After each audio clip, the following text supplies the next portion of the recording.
We're getting ready. It's the Chevrolet Detroit Grand Prix. Do we see green? We sure do. And it's a kind of jumbled up field as Joseph Newgarden takes the green. But look at the rest of the pack. They're already a straightaway behind. Kind of shocking. Guys like Graham Rahal about a half a lap behind at this point as the yellow flag is displayed going down to turn 3. I'm not sure how the yellow was displayed before any cars went by, but three-wide action down into turn 3. You talked about this in the pre-race, Townsend. Side by side, Scott McLaughlin and Scott Dixon. Dixon's been overtaken by Rossi as well. This is a proud hockey town, so watch for the hip check right here as they come to the left-hander, turn 5. They start to go single file. Word from race control, clean start, disregard the yellow. Rinus VeeKay on the inside of his teammate Connor Daly in that orange Bitcoin car. Lear. That's a brave move this early in the race. It's so easy for the driver being passed not to expect that and have contact, but heads up driving for Connor, who's coming back now on the outside into turn 7. Daly flirts to the outside but tucks back in. Meanwhile, there's Santino Ferrucci in that green-white Hukos Hollinger car stepping in for the injured Callum Ilott. Behind him, the reigning champion, Alex Palou, starting on those primary black sidewalled Firestone tires. These are going to be a little bit slower on these first few laps as we see racing up front. Scott McLaughlin. Rossi making these charges. We talked about this, Townsend. Happy fast Rossi today. He is by McLaughlin and now has Indy 500 winner Marcus Ericsson straight ahead. Nice move. Got by Dixon, got by McLaughlin on the charge. Here's Alexander Rossi, who's made up 2 positions since the start. Newgarden is comfortable. There he is there. You pick up Simon Pagenaud and Elio Castro Neves. We didn't really talk a whole lot in the pre-race show about Meyer Shank Racing. They had a terrific qualifying yesterday. Look at Rossi. Here's Rossi again on Ericsson. Wow. It's just like each corner he's picking off another car. He's on an absolute charge, driving like a man possessed right now. He was very frustrated after qualifying, and he's showing there's a lot more pace in this blue and pink Auto Nation. This is the Alexander Rossi we remember from a couple years ago. Dominant at Long Beach, dominant at Road America. It feels like Rossi has a car today to charge to the front. Riding on board here. Bold moves in the opening laps. He's really the only one making moves like that. But he's got to take care of those tires. We see Graham Rahal, big damage to the right rear. Yeah, it's pretty towed in there. Just be careful. Be careful. The United Rentals Honda is heavily damaged. What happened to Graham? Turn 2. Oh, you can see the car heaved up in the air, then squatted down. The rear tire pressure still looked pretty low, and it just hooked up and jumped out on him. This is on board with McLaughlin. I think we're going to see Rossi. No, this is inside Dixon. That was earlier in the race. Nice move there. That was before Alexander Rossi arrived on the scene. There's Rossi as he got by Scott Dixon, and Graham Rahal is wounded. He's got to be careful. That's in turn 7. He's going to take the shortcut through turn 7 all the way to turn 11 to get to the pits quicker, Dave. The man of the moment so far, Alexander Rossi, up 5 positions. It just lost one. Oh, I think Alexander Rossi may have jumped into pit lane. He did. He did. All right, so he's going for the aggressive 3-stopper. He's in now. He's putting the black sidewall tires on, Dave. Yep, and they didn't scuff any of them. These will be all new for the 27 today. Talked to Brian Barnhart, the strategist. I asked him, we thought the car had more speed than what it showed on the chart in qualifying. He said it is a rocket, and you've seen Alexander already showing that. Scott Dixon, who was the first one within the top 14 cars to start on the primary Firestone tires, those harder black wall tires. He continues to see another person go by, but he's on a different strategy to Will Power, who was the latest to whip on by. Yeah, but Will Power actually did also start on the primary tires back in 16th, so he is moving through the field aggressively as we look at Will Power here making a move on Connor Daly. Connor's in the middle of the track into turn 3 trying to defend, but a late pop. Wow, almost already at their turn-in point. I don't think Power was planning on that when he first applied the brake pedal, but as he drew closer to the back of Connor Daly, the world sort of opened up. I think Connor maybe checked up a little bit for Rinus VeeKay in front and just opened the door for Will Power. We'll be watching the lap times closely of the leaders, Newgarden and Pagenaud, Marty, to see when the advantage with the red tires might be falling off. We are 8 laps into this 70-lap race. Here comes Scott Dixon on Colton Herta. And Will Power there in the red Verizon car, and Scott Dixon in the orange and blue car, both on the harder black tires, and we're already at the crossover point. You can see everybody struggling on the reds, like Takuma Sato, like Colton Herta. The black tired cars are coming forward. Guys, if we look at Alexander Rossi's lap times, he was the first of the lead cars to go off the red sidewall, softer tires onto those primary black sidewall tires. His last lap time was a 16.8. Joseph Newgarden in the lead on those red tires was a 120.2. And you only lose 24 seconds as Kyle Kirkwood comes forward on the black tires. Marcus Ericsson there in the red-white car is really struggling right now to hang on to his car. You only lose 24 seconds on pit lane. So you only need about 6 laps for it to make up. This could turn to the favor of the 3-stoppers today. Another one. Power goes. Power gets by another one. That was Simon Pagenaud, his old Team Penske teammate. He's up to second and chasing his teammate down. It won't be long, Diff, as Dixon continues to go forward. Whose strategy do you like the best? And let's not forget about Alexander Rossi, the first of the front runners to dive to the pits, get off those softer compound red wall Firestones. And now Rossi has worked his way back up to 11th. We'll continue to monitor him. There's a new race leader, and this threesome are surging forward. It's headed by Will Power in the Verizon Chevy. He gets by his teammate Joseph Newgarden. Scott Dixon was next, and then Alex Palou. Those 3 guys who all started on the primary Firestone tires are surging. Dixon moving by easily as Newgarden is just trying to manage average pace. This is like in sports car racing. If you're in GT, it feels like a prototype's passing you. Newgarden on that softer tire right now, just trying to hang on and minimize time loss at this point, not trying to defend. It was 3, exactly right. Not defending, trying to, as you say, kind of stop the bleeding. It was still a 3-second loss on the last lap alone. Joseph Newgarden, he is hoping he can come into the pits. If not this lap, maybe just one more, as we see Kyle Kirkwood ahead of him now. He is just struggling so hard. And there's Rossi. He's made the pass on Newgarden, so at this point in the race, the 3-stop is the better strategy. Yeah, because the guys leading right now, Will Power, Scott Dixon, Alex Palou, they started on those primary tires. They're still going to have to do this stint, a long stint on the Firestone Reds, Dave. Castro Neves is in. He had fallen back to 15th from his good starting spot in the second row there. They'll switch to the blacks at this point. His drive last week was spectacular. There's Pato O'Ward and the 60 of Simon. McLaughlin is off. The Gallagher Chevrolet sideways at turn 3. He's kept the motor going, fires it up. Oh, just clips the left front in the fence. He'll try to find reverse. He knows he's losing precious seconds on the racetrack at speed. Listen. You hear that grinding. That's the reverse gear trying to get in.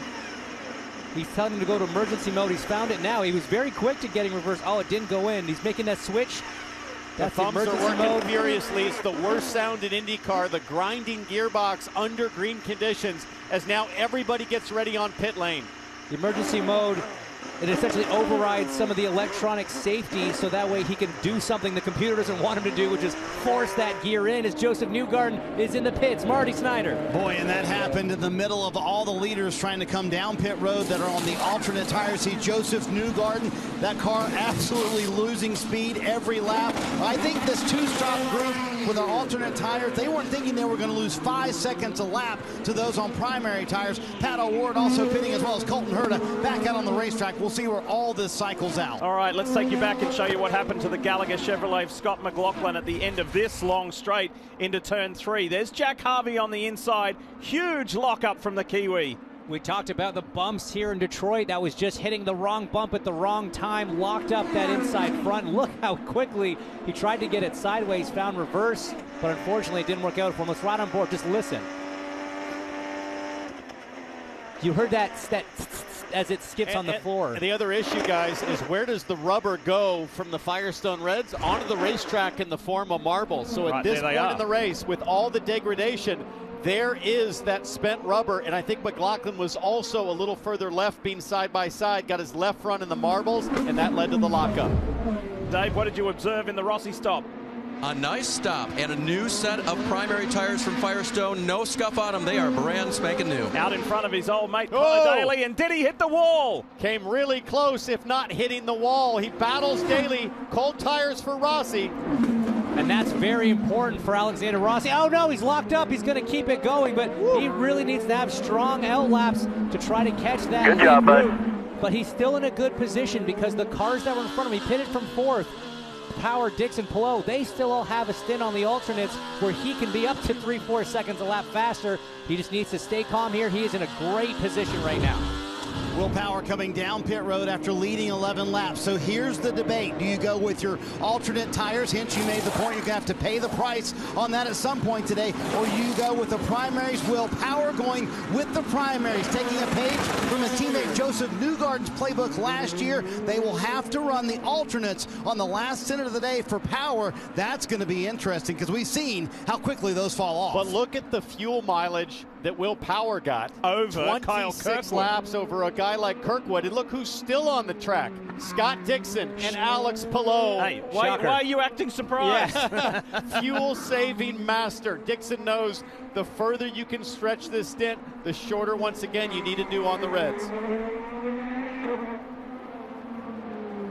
So, a few moments ago, there was something unfortunate happened with Helio Castro-Neves. Dave Burns can tell us more. Yep, he sits on pit road, Lee, silent. As we see, oh man, that was close. On pit road sits Helio Castro-Neves for about 5 minutes now. Listen to his radio explain. Yeah, there's something's wrong with the dash. The car's not shifting gears either. Yeah, we see it. Just keep going. We're looking at it. If it's undrivable, we can pit and change the steering wheel. They've tried swapping out the steering wheel. It's still not right for Helio. Meanwhile, Scott Dixon is in. The reds go on. Remember, he started on the blacks. This will suffice for his use of the new reds, Marty.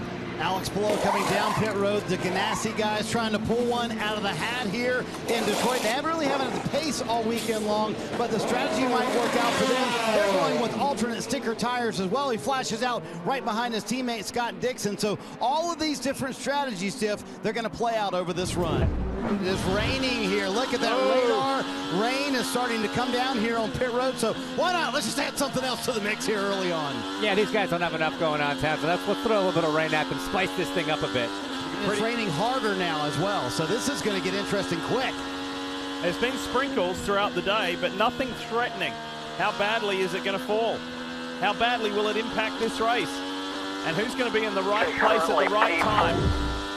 Townsend, here's the game for Will Power. We mentioned that his teammate Joseph Newgarden played this exact strategy last year. Used both sets of primaries on the first two stops of the day, the first two runs of the day, and then saved the alternates for the very end of the race. The theory is Power's going to try and build as big of a gap as he can, as you see Ron Rzuski, his strategist, looking on right now. So here's the game. This run, critical for Will Power. How much of a gap can he build to Scott Dixon and Alex Pelot? And then how little time do they have to spend on the reds at the end of the race? Those are going to be the two key questions if he gets back to victory lane here in Detroit. Problem for Will Power, Marty, is that the gap to Rossi is actually shrinking, apples to apples on black tires. So right now, it's not playing out to Power's favor. And I think Will Power is going to stretch this run, Townsend, as far as they can. Ron Rzuski's going to keep him out till lap 50 if it'll work out for them and do as little time on those alternate tires as they can. Rossi making a move, Diff. Nice inside move into turn 3. There is no stopping Alexander Rossi today. That was a great, decisive move right when Rossi needed to make it. He does not have time to linger in dirty air, James, behind Scott Dixon now. He's got to do the exact same thing. The question is, will Dixon defend more aggressively than his younger teammate Pelot just did? Yeah, he knows that Alex Pelot is fighting in the championship battle right here. Look at this. He pulls out, like you say, very decisive. Alex doing exactly, Pelot. We got two Alexes here. Pelot doing exactly what we've seen of him, making those good decisions, taking care of his race car. Will Power knows his race is on the line right now. They keep imploring him, push as hard as you can, and he's been extremely aggressive. And there you see how the gap has built almost 5 seconds in just a handful of laps. So Will Power knows he needs to run as far as he can, but also put down the lap times right now because he has to go to those alternates at the end of this race, and he knows he'll have to hang on at that point. Newgarden 5th, though, Ward 6th, and they dive for the pits at the same time. Dave Burns. And just ahead of them, Scott Dixon, his pit road. He has to get those red tires off. Blacks going on to the 9 car. Marty. Good Joseph Newgarden Paddle Award. We were on board as they both came to pit road at the same exact time, so these pit stops are going to happen pretty close to one another. That's going to be an interesting duel here on pit road, both going to the primary tires once again. Now Newgarden and his team and all the Team Penske cars scuffed in all their primary sets of tires, so that should be a little bit of an advantage here on this outlap. Guys, they came in together, they left together. That was synchronized pit stops right there from the crews of the 2 and the 5. Great stuff all around. And this outlap is going to be key. So that's Newgarden, that's O'Ward, and that is Alex Palou on hot tires, and Takuma Sato. Oh, Sato looking up the inside. That's at turn 3. It's a real hot spot here at Belle Isle. That was great work from Palou to keep Takuma Sato behind him. Now he's got to work on O'Ward, who's on cold tires. And Palou's got to be careful. Sato still has to make his final stop, but this right here is going to be a battle to the finish. And good work from the Ganassi crew too, the PNC Bank Honda crew, who got Dixon out ahead of Newgarden and Palou, so keeping that advantage. As we're cycling towards the last set of stops, we've gone caution-free. Here comes Rossi. That's the right call, so we'll watch this pit stop, and then we'll keep an eye as he adjusts the rear bias, Dave, for the pit stop. Where's Scott Dixon? He'll be coming. And note that Alexander Rossi made a lot of that move forward because of the overtake. He's used a lot of that, won't have as much at the end of the race. Will that matter? Primary tires again for him. Start of the day is on the alternate. Third pit stop for Rossi, and he's gone. Good clean stop from the number 27 Auto Nation Napa crew for Andretti Autosport. Now Rossi really has to get up on the wheel, use a bit of that push to pass on this outlap to get up to speed as quickly as possible. Let's look for Dixon. There goes Rossi. Where's Scott Dixon? He should just be exiting turn 2. There's Dixon, orange and blue car. Rossi on cold tires. Big look up down there into turn 3. Who was ahead of Rossi? That was Rinus VeeKay on track, but Alexander Rossi is going to be at a deficit here for about half a lap to Scott Dixon until those primary firestones come into temperature. So now for Will Power, 23 laps left in this race. Power's going to hang on, and I think going to go 5 or 6 more laps before he pits for those reds. He's got to remember, Townsend told us earlier, 19 laps for Joseph Newgarden on the initial stint on those softer red wall Firestone Firehawk tires. This is going to be the question. The pace of these guys, Rossi and Dixon, and then the fall-off factor for Will Power when he goes onto those softer tires. How long will they hang in there? How dramatically will they fall off on the closing laps? Kirkwood will give up second position. Now remember, he has to go to the fresh alternate tires, has not used them yet today, has a reasonable amount of push to pass as well remaining in that car. One of the front wing change. Guys, you got to change that car right when you put on the alternates. Yeah, and you got to watch out for this guy, Alexander Rossi. As you see, Kyle Kirkwood just exiting pit lane, and it looks like Rossi will be comfortably ahead of Kirkwood. So Kirkwood's going to finish on those reds. There's Kirkwood. Rossi way ahead. That's a big grind too. 22 laps on those Firestone reds. We'll see how that works out for the Rocket Chevrolet driver, for AJ Foyt, as he's into a braking duel with Simon Pagenaud, the sole remaining Maya Shank Auto Nation Sirius XM Honda. Will Power leads by a huge margin, and that was a big moment for Kirkwood. He almost ended up in the wall. Let's have another look at it. Yeah, you can see the left rear is severely towed out. Kirkwood was on the radio in the brakes, said I got into the fence with the left rear. Big correction and a tank slapper.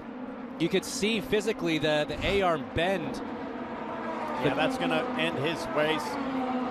As the AJ Foyt crew members can't believe it. What a day they were having, comfortably running in the top 5, the top 3 at that point. As Will Power, Marty, he's going to have to go 20 laps on reds to the finish. Yeah, the leader Will Power coming down pit road, as you mentioned. Townsend going to have 20 laps on these alternate tires, and that will be the longest we've seen anyone run all day long. The important number to remember, 21.5. That was the gap he had to Alexander Rossi when he came down pit road. Will almost stalled it leaving his pit stall. He's going to have a huge lead here, but can he hang on for these final 20 laps on tires that will fall off very quickly? All right, this is it. This is the story of the race.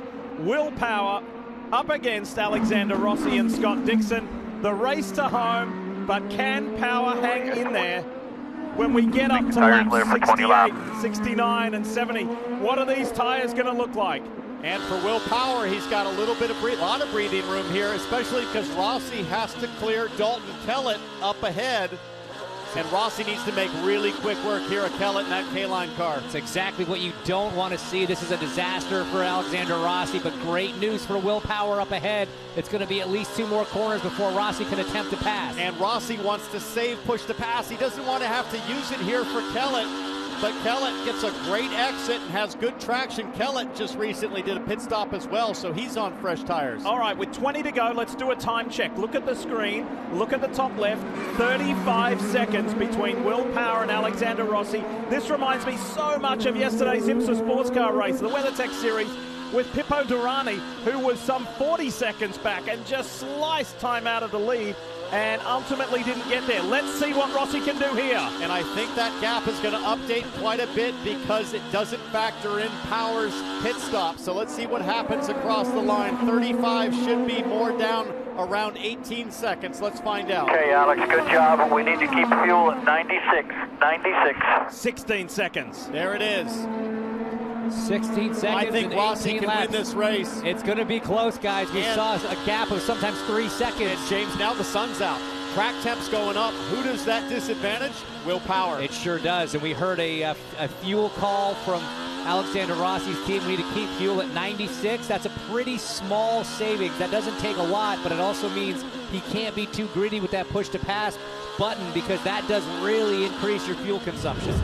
Chunks of time are coming out of Will Power's lead. 16 seconds is now 12.6. Rossi was significantly quicker the last lap. So here we go. And let's take a look at what might have hurt Will Power's lap times, or at least this lap time, as the right front gets locked up as he's passing Devlin DiFrancesco into turn 3. Not much of a time loss there, James. He did a good job to keep that tire rolling. That was about as beautiful a job of threshold braking as you could do. But if it's tolerable now in 5 to 10 laps, call it 10 laps for Will Power, he is going to be hanging on to this race car. Track temp now 94 degrees. He looks good, but further up the road once again is Jack Harvey. Harvey's last lap time a 19.1, Power's an 18.4. I think we're starting to get into the point of the red tire phase, the crossover phase. And for Power, Harvey's on the harder black tire. He should have better grip to try to stay ahead of Power and try to stay on that lead lap in case the yellow comes out. So there's Power. I mean, that gap sat at about 12, 13 seconds for a while there. In the last lap and a half, it's down to 10.5, and he hasn't even really caught up to Jack Harvey and the dirty air coming off the back of that high V car. So this is going to be interesting. Now we're going to see the bit between Alexander Rossi's teeth. And that is the crossover point, because now Power is a second a lap slower than he was 2 laps ago, and he's had nobody in front of him. That whole lap has been clean air. Folks, we're starting to see exactly what we predicted. Power's going to have to hang on desperately for this finish with cars on the lead lap fighting to stay on the lead lap in front of him.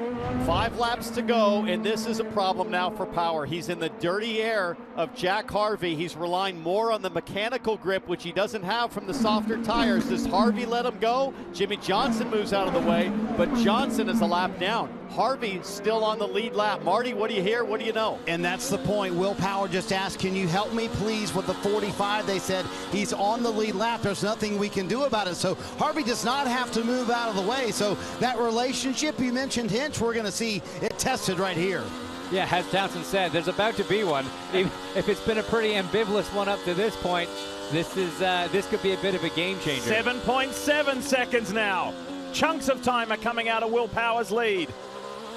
And it's really tough to explain how much grip you lose in that dirty air. So much downforce comes off the car when you're running in the wake of another Indy car, and that just means you're working those tires that much harder, and Will Power doesn't have the tire to give away. He had nothing to give, James. Nothing to give right now. He's got to just try to hang on and figure out how to manage this. And if you're the box for Will Power, you're running the math. Okay, 4 to go at the line here. Can they just afford to lay low and just hang in the back of Harvey right now? How quickly is Rossi going to charge? I think he can. Look at that. It's gone back up to 8 seconds. Now the pendulum is swinging back in the favor of Will Power. That's because Rossi had to clear Jimmy Johnson, and he's now past Jimmy Johnson. So with 4 to go, Rossi needs to make up 2 seconds per lap. Will Power's last lap time a 19.1. Rossi at 18.9 with traffic. Will Power is entering that zone. 17.6. Yeah, 6.5 now is the gap. 6.5 seconds. Will Power's tires are wearing out. If Minus not 6 worn plus out. 3. And Here comes Rossi. I think now Power's trying to decide, maybe I need to charge here and really try to get past Harvey. I think Power's a little unsure. How do you play this? I can't help but think back to Alexander Rossi getting stuck in lap traffic as Will Power was on his out lap from that final stint. How many seconds did he lose while Will was trying to get up to speed? Because it's going to be a small margin by the time we get to the checkered flag here. I just don't think he's got enough time. I think Will's being very smart, staying just far enough back from Jack Harvey to not wear his tires out too much. He knows he's got a bit of a buffer, 6 seconds with only 2.5 laps to go. That's not a terrible position to be in. Well, let's see how close Rossi is now. Now under 6 seconds, Help down 5.9. What did Power just say? I bet he's Help me out complaining. here. I bet he's complaining. Help me out with Jack Harvey. I'll tell you, there's no help to be given, bud. Just keep your head down. His wife Liz with her go. trademark Nickel. squashed water bottle. 2 laps to go from here for Will Power in the Verizon 5G Chevy. He's asking for help. He's not going to get it from the 45, but he doesn't need it. He just needs to keep his head down. Oh, Santino Ferrucci, he's a lap down. He's going to let Power go, but Harvey not going to give up. 4.9 seconds inside the last 2 laps. And this isn't anything malicious on Jack's part. No dirty deeds being played here. This is just Jack racing as he's allowed to. He's still on the lead lap. Santino doing a good job moving over, staying out of the fight. One thing I would say at this point is if a yellow did come out, it would finish under yellow. So what does Harvey have to gain at this point? Harvey is what? About 12 seconds, 16 seconds behind Lundgaard, his teammate, up the road. We got to talk to the captain when we were just about to do the pre-race show, Roger Penske, Bud Denker, the whole group. They have poured $20 million into Detroit's Belle Isle over the years. They have improved this place for the citizens of the city of Detroit, and that's the legacy that they leave. So maybe, just maybe, it would be appropriate and very fitting that one of Roger's drivers would win on the last possible time. It'll be 1 to go at the line and 3.2 to go. Rossi to Power, now 2.8. Oh, White flag is at the ready for Will Power. 2.35 miles to go for Power. And now you can see Power and Rossi almost on the same straightaway together. Power coming through turn 2 on the long straightaway to 3. You'll see Will Power There's just Rossi behind Ferrucci. Here comes Rossi. This would need to be the most spectacular last lap you've ever seen. Down into turn 3. Okay, that's the leader in front of you. That's the leader in front of you. Go get him. Andretti Autosport says, Brian Barnhart says to Alexander Rossi, is it doable? so agonizingly close for Alexander Rossi. He can smell the fumes off the back of that number 12 Verizon Chevrolet, but it might not be enough. Lots of push to pass in favor of Will Power. He's got power, but he doesn't have much grip left. There he is. They're running out of corners. This is not over yet.